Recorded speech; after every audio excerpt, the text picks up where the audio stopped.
Muchas gracias por acompañarnos en A Favor y en Contra, a Margarita González Gamio y a mí, Jorge del Villar. El día de hoy vamos a hablar del aumento de suicidios adolescentes en la Ciudad de México. ¿Qué se pudo haber hecho para evitarlo? Vamos a ver esta pequeña cápsula realizada por la producción de Canal 11. En México, el suicidio es la segunda causa de muerte entre personas de 12 a 24 años de edad. Especialistas señalan que al año mueren por suicidio cerca de 1 millón de jóvenes. Datos oficiales revelan que la tasa de suicidio aumentó considerablemente en 2011, por lo que se clasificó en la segunda causa de muerte. Cada 24 horas mueren alrededor de 16 personas jóvenes por suicidio. Las autoridades sanitarias estiman que este problema podría rebasar a la mortalidad por diabetes. Médicos del Instituto Nacional de Psiquiatría Ramón de la Fuente Muñiz señalan que las mujeres son las que más intentan quitarse la vida, pero paradójicamente son las que menos lo logran. En cambio, los hombres tienen una tasa menor de índice en los intentos de suicidio, pero generalmente cuando lo intentan logran quitarse la vida. Desamor, problemas familiares y económicos son las principales causas por las que los jóvenes se quitan la vida. Debido a que se trata de un problema multifactorial, médicos especialistas recomiendan a la sociedad implementar actividades que favorezcan la confianza, el afecto y la comunicación entre padres e hijos, así como poner atención a síntomas de depresión, ansiedad, aislamiento, drogadicción, alcoholismo o violencia, sobre todo cuando los jóvenes expresan ideas o tendencias suicidas, circunstancia que amerita la búsqueda inmediata de ayuda profesional. Expertos indican que las condiciones actuales en México ofrecen a los jóvenes un contexto altamente estresante, competitivo, individualista, en donde el éxito que se promueve impone modelos que muchas veces son inalcanzables, provocando costos personales, familiares y sociales. Estamos ya aquí A Favor y en Contra y tenemos dos invitados para platicar de este tema. Nos acompaña María Fernanda Olvera. Ella es actualmente directora del INJUVE, del Instituto de la Juventud, el INJUVE de la Ciudad de México. Así es. También está con nosotros el doctor César Velasco, él es psiquiatra, psicoterapeuta y es director general de una fundación que se llama Felizmente, que es una fundación para prevenir el suicidio en México. Hola Margarita, Jorge, buenas tardes. Les agradecemos mucho su presencia. No, encantado. Muchas gracias. Pues antes que nada, yo creo que tenemos forzosamente que empezar con, aunque sea de forma muy breve, doctor, si se sabe el por qué se ha soltado esta pandemia de suicidio en jóvenes, que es alarmante. Mira, en principio hay que decir que este no es un tema solamente de México, ni de la Ciudad de México. Sin embargo, lo que sabemos es que a partir del año 2000, en México, en promedio, ha crecido la tasa cerca del 17% en general y en mujeres del 55%. A partir del 2010, este incremento se hizo todavía más importante. ¿Por qué? En realidad no sabemos muy bien por qué. Podemos suponer cosas. Por ejemplo, el censo del 2010 mostró un dato que casi nadie sabe, a pesar de que se ha hablado. Y es que solamente 7 de cada 100 niños en este país viven con sus dos papás. Eso implica una ruptura de este esquema tradicional de familia que todos creemos que existe en México, pero que ya no existe nunca más. Inmigración, violencia, madres solteras, etcétera, dan como resultado este número. ¿Qué otras cosas? Por supuesto, el aumento en la violencia, aunque paradójicamente, entre comillas, los estados con mayor tasa de suicidio en México no son los estados más violentos, es exactamente al revés. Por ejemplo, el estado con la tasa menor de suicidio en México es Guerrero, el estado con mayor tasa de suicidio en México es Aguascalientes. Hay muchas cosas en medio que en realidad no sabemos muy bien por qué. ¿Y por qué no lo sabemos? Porque en realidad no hay recursos para hacer. Oye, César, ¿tú crees que el gobierno de la ciudad invierte lo suficiente para prevenir los suicidios, la depresión y en general para invertir en la salubridad mental? No, sin duda no. Y ninguna ciudad, ni ningún estado, y mucho menos a nivel federal se invierte lo que se podría invertir. El suicidio en México en los últimos 10 años ha costado alrededor de 60,000 vidas. Esta es otra tragedia nacional de la que nadie habla. Hablamos de las muertes por violencia, hablamos de las muertes por accidentes, hablamos de las muertes por cáncer, etcétera. Y para todos esos hay un montón de recursos. Hay instituciones específicas, hay hay discusiones por todos lados. Para estas muertes, 6,000 al año en México, no hay no hay un solo peso en inversión para prevención. María Fernanda, este año, en 2016, el gobierno capitalino está haciendo un esfuerzo interinstitucional para prevenir conductas suicidas. ¿Por qué se esperaron hasta este año, hasta 2016, sabiendo que había sido un problema pues, que ya venía desde el principio de la administración y desde hace pues, décadas?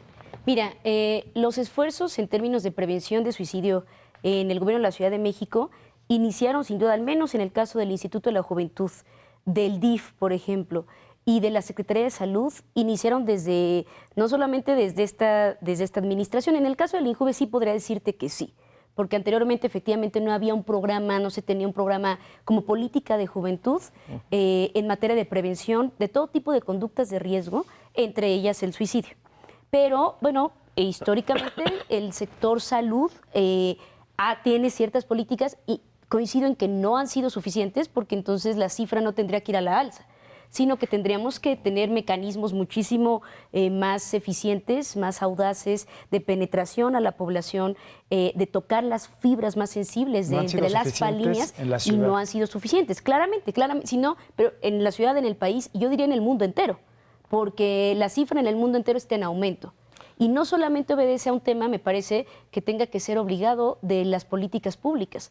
Me parece que es un tema de responsabilidad como sociedad en su conjunto, en donde desde la iniciativa privada, la sociedad civil organizada, la sociedad, las familias al interior, lo acaba de mencionar el doctor César, es como los problemas se originan desde las casas, desde las familias. César, ¿tú qué opinas en 30 segundos que podría estar haciendo mejor el gobierno capitalino? Mira, si bien este es un problema global, sin duda hay ejemplos claros de países que han podido disminuir la tasa de suicidio.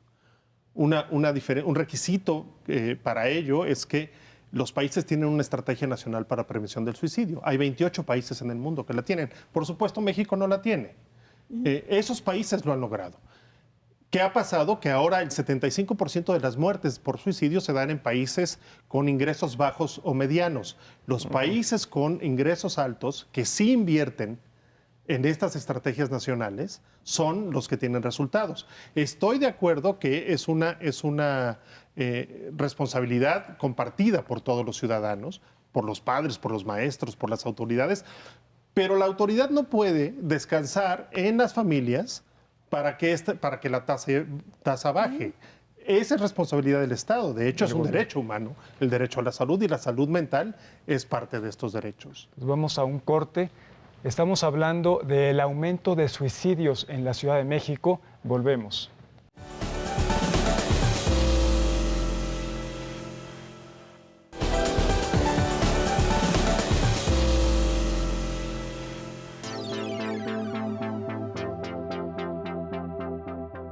Sí creo que haya aumentado.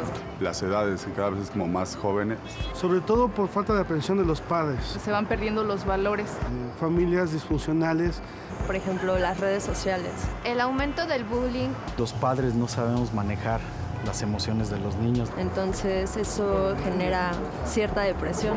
Creo que hay falta de oportunidades y algún descuido en cuanto a la cultura de la psicología. Buscan con pseudoamigos algunas respuestas de carácter emocional y eso los lleva a tomar malas decisiones.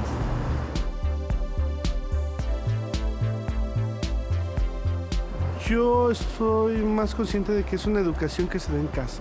Porque tus padres o tus hermanos te enseñan cómo expresar esas emociones. La base de todos los trastornos emocionales parten desde una base familiar. Las emociones no se heredan, pero se transmiten. Se la pasan tanto en casa o en la escuela, entonces yo creo que debe existir una cierta sinergia entre ambas. Son el reflejo de los papás, aunque no queramos. Expresar todos nuestros sentimientos y no caer en una depresión. Debe de haber un manejo profesional. A veces los padres pues no tenemos conocimiento de cómo manejarlo. En la escuela debe de ser un trabajo complementario.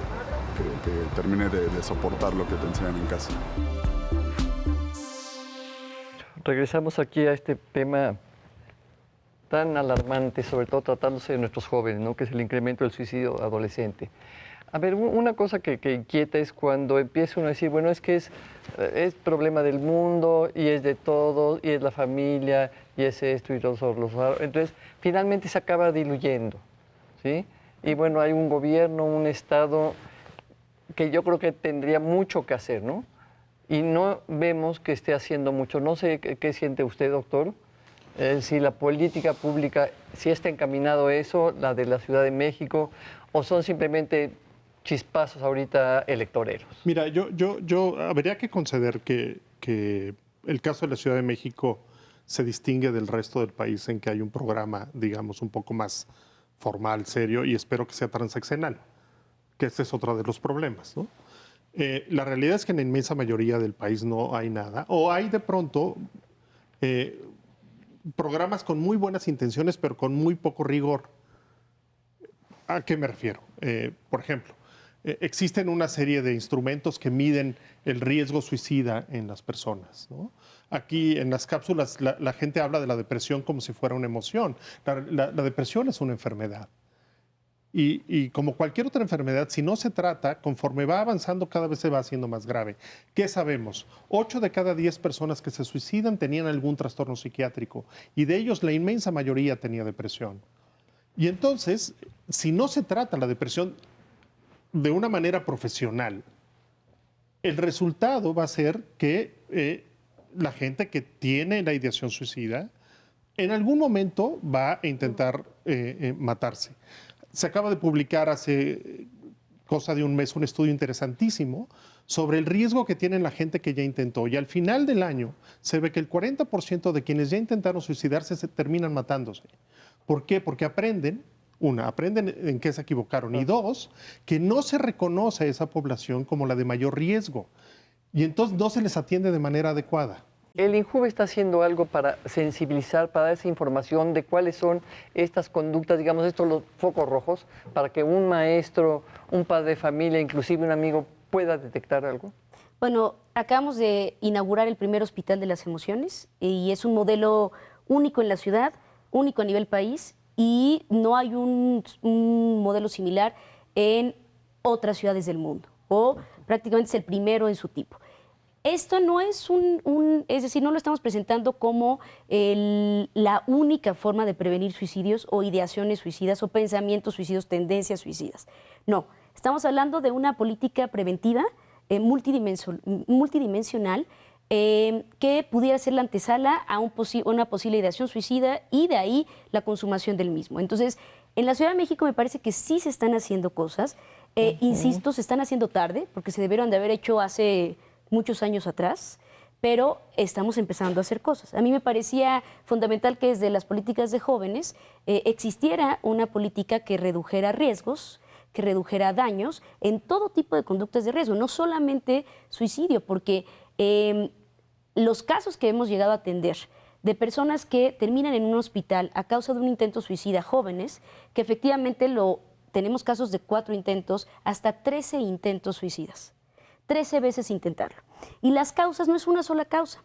Efectivamente no se les ha diagnosticado con un trastorno psiquiátrico porque no se les ha valorado desde esa perspectiva. Anteriormente eran dados de alta y listo, ahí quedaba el tema. No había un acompañamiento ni a las familias ni a ellos mismos.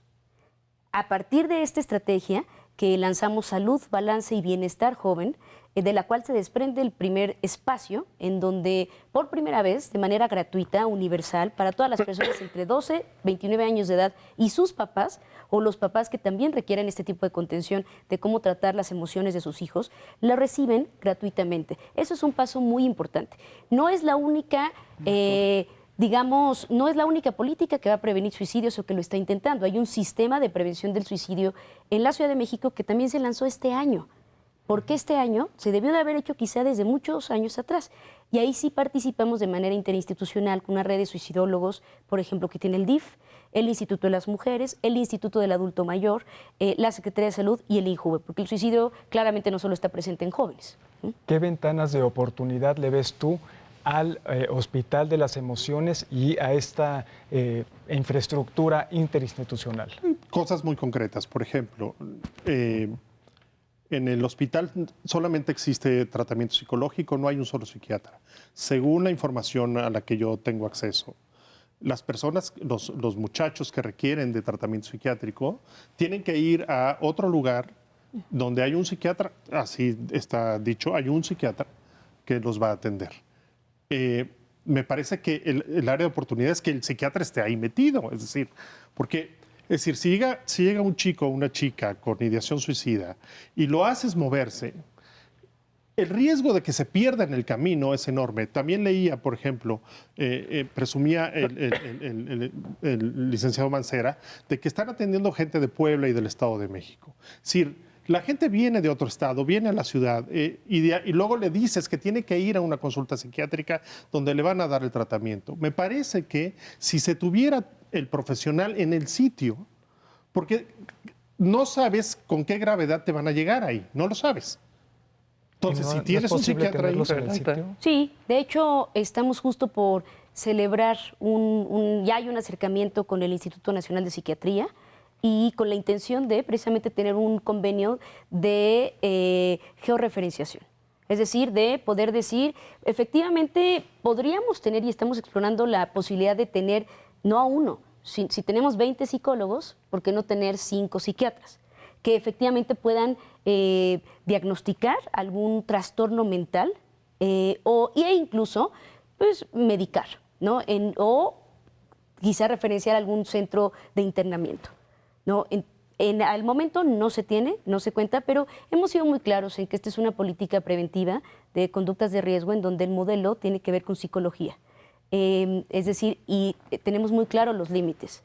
Ahora que vimos que es un éxito, porque llevamos 5,899 pacientes del 19 de abril a la fecha. Era una política que claramente era necesaria. Pero a mí, o sea, es un éxito en términos de que la gente va. Pero, por ejemplo, en términos demográficos, 8 de cada 10 de las personas que se suicidan son hombres. O sea, te aseguro, sin conocer los datos, porque esos datos no están publicados, ¿sí? La inmensa mayoría de quienes han ido, te lo aseguro, son mujeres.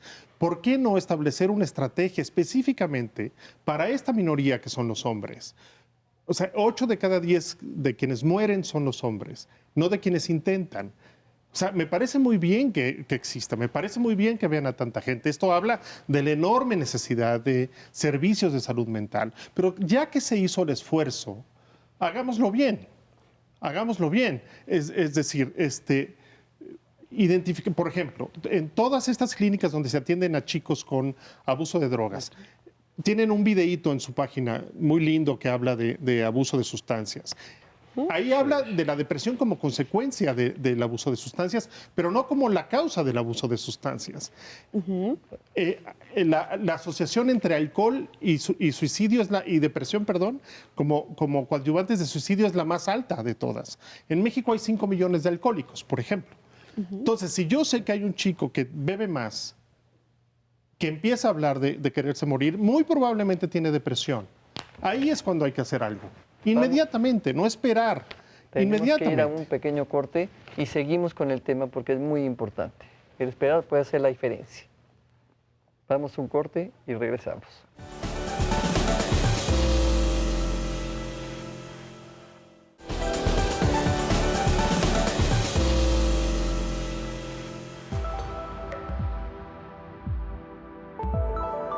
Yo no sé, yo pienso que aún no, porque así lo reflejan los números. Yo digo que sí, ¿por qué? Porque a lo mejor los jóvenes están un poco desorientados y con una mano profesional pues sí les ayudaría.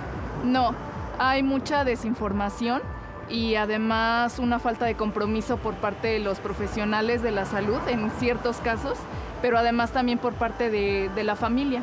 Por ejemplo, el sector salud no considera propiamente la depresión como una incapacidad en este caso. Se le sigue saliendo, ¿no? Como muchas cosas salen de control. Pues yo creo que debería estar preparado.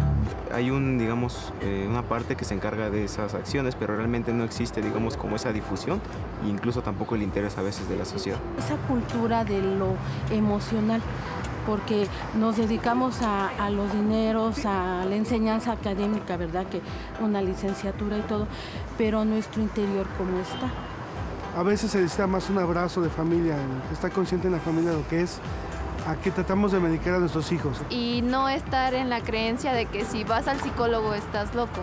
No, siento que se tienen muchos prejuicios. Cuando alguien está deprimido, se dice, no, pues quizás sale un poco más o algo así. Pero pues la depresión es una enfermedad y si tú tienes gripa, tomas medicina. Estamos de regreso hablando del aumento en suicidios en la Ciudad de México. Me gustaría felicitar a María Fernanda Olvera por esta iniciativa internacional del Hospital de las Emociones, así como al doctor Velasco por dedicar su vida al tema de la salud emocional. Y nos quedamos platicando con estas áreas de oportunidad que ves tú para el gobierno capitalino en este rubro. Yo quisiera concentrarme en dos. La primera, a mi parecer la depresión debe ser tratada por médicos de primer contacto, no necesariamente por profesionales. La idea sería que los médicos familiares, los médicos generales pudieran tratar depresión leve, depresión moderada y dejarnos a nosotros, a los psiquiatras, la depresión grave y otras enfermedades, trastorno bipolar, esquizofrenia, etcétera, que tienen altas tasas de suicidio. La segunda, hay muchos casos. Yo, desde que creé la fundación, la gente me busca para platicarme sus historias. Que haya una política pública en la Ciudad de México obligatoria para los hospitales para recibir y atender a la gente que llega con un intento de suicidio. Hay casos dramáticos donde, les decía en el bloque anterior, la asociación entre alcohol y suicidio. Chicos que intentaron matarse estando borrachos o estando con demasiado alcohol y entonces no los reciben en los servicios de urgencia porque están bebidos. Y entonces se muere la gente en la calle. Me tocó un caso de una chica que no la quisieron recibir en 3 hospitales privados. O sea, me parece francamente terrible y criminal eso. O sea, yo sí creo que la Autoridad de Salud de la Ciudad de México podría hacer una política que obligara a los hospitales de la ciudad, públicos y privados, a recibir a todos los casos de intento de suicidio y que haya una estrategia de qué hacer con ellos, igual que se hace en el hospital, para que haya un manejo homogéneo en toda la ciudad. De esa manera disminuiría la tasa muy probablemente. Sí, me parece ¿Tú qué crees? ¿Se puede? ¿Realistamente se puede? Sí, ¿Presupuestalmente sí se puede? Sí se puede, totalmente. Y además, más que nunca es una obligación, es una necesidad básica, porque estamos hablando aquí de la depresión como una enfermedad que aqueja a un altísimo porcentaje de la población y que es muy silenciosa porque muy poca gente o lo ubica, lo identifica o lo trata. Y de pronto es un tema absurdamente tabú, absurdamente estigmatizante, del que mejor no lo digo, lo oculto, etcétera. Y eso no debiera continuar, no debiera seguirse presentando. Sin duda sí se puede, hay que iniciar por capacitar absolutamente a todas las personas que en su caso tratan con personas jóvenes, adultos que tratan con jóvenes, en entornos escolares, en el sector salud. Claramente hay oportunidades altísimas para saber cómo tratar con una persona joven, adolescente o joven, que está presentando no solamente en estado de ebriedad o en cualquier estado de alteración por cualquier tipo de droga, no solamente se presentan en temas de intento suicida, sino en muchos otros casos. Y muchas veces por el simple hecho de la intoxicación no son atendidos, o cuando son menores de edad, por ejemplo. Claro. Y entonces, si no van acompañados de padre, madre o tutor, muchas veces no reciben la atención. Esa es una oportunidad de mejora que la tenemos muy clara desde el INJUVE, desde la ley, la propia ley de derechos de las personas jóvenes en la Ciudad de México, habla de estos derechos a la salud, del derecho a la salud para las personas adolescentes y jóvenes, que no se les pida estrictamente este acompañamiento o la firma de alguien para que se atiendan. Por ahí un tema importantísimo. 2, el tema del Hospital de las Emociones, y sí, me parece que debe quedar muy claro, es un tema, una política preventiva y no solamente atiende ideaciones suicidas o pensamientos suicidas. Atendemos muchos tipos de temas emocionales, desde un corazón roto, que hoy en día un adolescente, hombre o mujer, que llega por un corazón roto, sí puede terminar en un suicidio. Y sí no se les puede cobran morir. Las terapias ahí. Es completamente gratis. Y lo digo porque datos de todas las atenciones que tenemos es que 300 ideaciones suicidas han sido contenidas en este espacio. Insisto, no sé si vayan a detonar En algún momento, espero no, lo deseamos, pero tenemos la obligación de seguirlos acompañando en alguna consumación de suicidio. Pero al momento estamos viendo un alza también en estas personas jóvenes que tal vez no están en riesgo de consumación de un suicidio, pero están presentando pensamientos e ideación suicida como la única solución a sus problemas. Y los casos que hemos atendido de familias que sí tienen un familiar que se suicidó, joven, cuando hemos tenido acceso a cartas suicidas, y las cartas, en varios de los casos, parecieran temas completamente cotidianos o sencillos. Rompimiento de pareja, falta de autoestima, temas que efectivamente pueden contenerse, y por eso creamos un espacio único como es el Hospital de las Emociones, que no es lo único, pero sin duda suma. Doctor, ¿cuál sería tu conclusión? Mi conclusión es que estamos muy enfrentando... breve, porque llegamos al final del... Se nos fue el tiempo. Bueno, primero, muchas gracias otra vez por la invitación. Al contrario. Muchas gracias. Lo primero que diría es que estamos enfrentando esta otra tragedia nacional. El número de suicidios crece cada año. La sensación es que esto va a seguir creciendo mientras no haya políticas de salud destinadas específicamente para ello. La segunda, que qué bueno que haya foros como este, donde por primera vez podamos hablar del tema abiertamente y podamos intercambiar ideas para, al final, María Fernanda y yo estamos en el mismo canal, de tratar de ayudar a la gente que más está sufriendo. Yo diría eso, la gente que intenta suicidarse no es ni valiente ni cobarde, esa es una estupidez. Es un juicio moral. La gente que intenta suicidarse es porque está sufriendo. Cuando uno se conecta con eso, entonces puede ayudar y cambiar las cosas. Sí, sin duda. En esa parte, no es ni estar a favor o en contra, estoy completamente coincido con el doctor, porque aquí decimos algo importante. Tratamos lo que al mundo no le importa aparentemente, lo intangible, lo que no te hace ser por cuánto ganas, en dónde estudiaste, qué estudiaste, sino que insistimos en que es muy importante sentir y ubicar estos sentimientos, porque cuando hay sentimientos de duda, frustración, de dolor, es cuando nunca se había hecho nada al respecto, porque pareciera que no le importan, pero no solo, no le importan a nadie. Y eso tenemos que cambiar esa conducta, Tendría que empezando ser por gobierno. brevísimamente parte de la educación, de la currícula formal de la Secretaría de Educación Pública. Totalmente. Y tendrían que ser estas políticas a contra de cambios de gobierno, a contra de servidores públicos. Tenemos que blindarlas, porque en 2018, si logramos, ahorita tenemos un Hospital de las Emociones en Venustiano Carranza, viene el segundo en Iztapalapa, y vienen más, porque efectivamente atendemos... O a lo mejor ya no vienen porque a lo mejor ya no le interesa el siguiente jefe de gobierno. Por eso foros como este permiten que se conozcan más.